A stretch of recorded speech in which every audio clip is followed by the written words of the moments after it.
The evening could have been called peaceful if not for the threat of danger approaching the pair. Sid had taken up a flute and was playing a simple melody that drifted on the breeze, a melody that reached the group of bandits who had taken up an ambush spot not far from the two men's camp.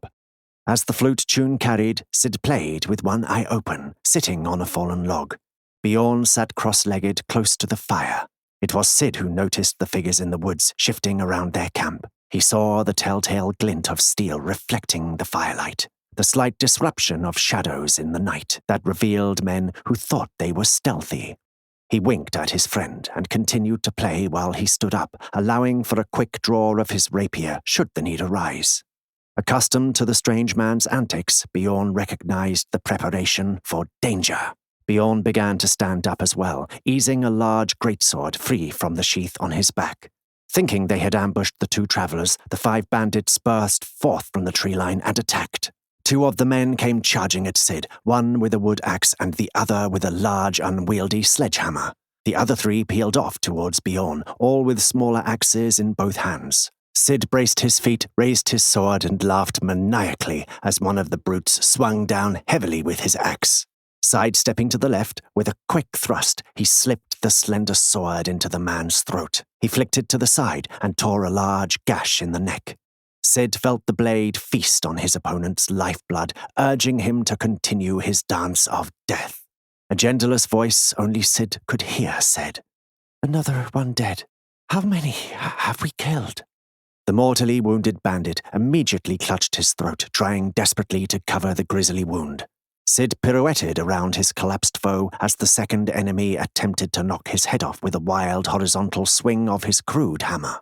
Avoiding the hit, he brought his sword up and around the wild swing, guiding the blow into the already collapsing bandit, knocking the poor fellow to his knees as the last gasp of air escaped him.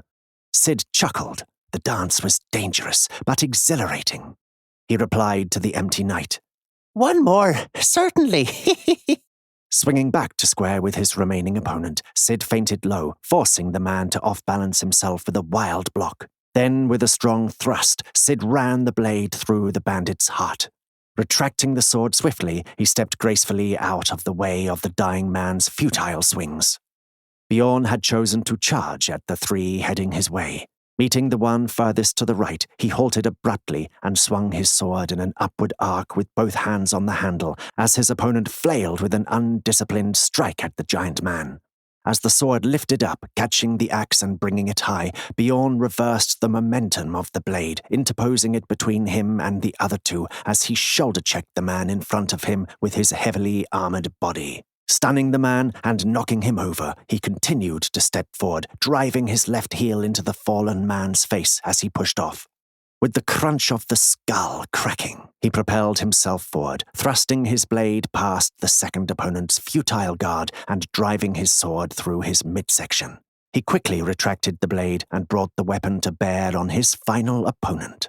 Stunned by the impressive display of speed for such a large man, the remaining bandit turned on his heels and tried to escape. With a roar, Bjorn dropped his weight and leapt forward with a powerful lunge. His blade burst through the man's chest, and the monster of a warrior ripped it horizontally, cleaving the retreated bandit almost in half. As the blaze of the campfire moved in the wind, Sid searched the vicinity of the campsite for any more brigands. Finishing his scan of the immediate surroundings, all he saw was his traveling companion wielding his weapon as swiftly as Sid swung his smaller sword. Hefting the blade over his shoulder with 3 foes strewn about him, Bjorn whipped his head around and growled at Sid. "You half-mad little bastard! I actually thought you intended to relax with a bit of music. There's been talk of bandits, and you knew it. You think it funny to play your little trick on a friend who looks out for you, even when you don't return the favour. Your particular fascination for the prank goes too far." Sid interrupted, chuckling, a bit of his madness slipping into his voice. "I sure did, Mr. Bjorn. It was a good time, though, yeah? Stabbing and slashing about. Joyous fun. This sure wouldn't have come out if I didn't. We wanted to speed up the process. I warned you with a look, if you remember." Hells, man, you fight better with your blood up. You might have thought to capture them elsewise, and then we'd be babysitting nasties all the way back.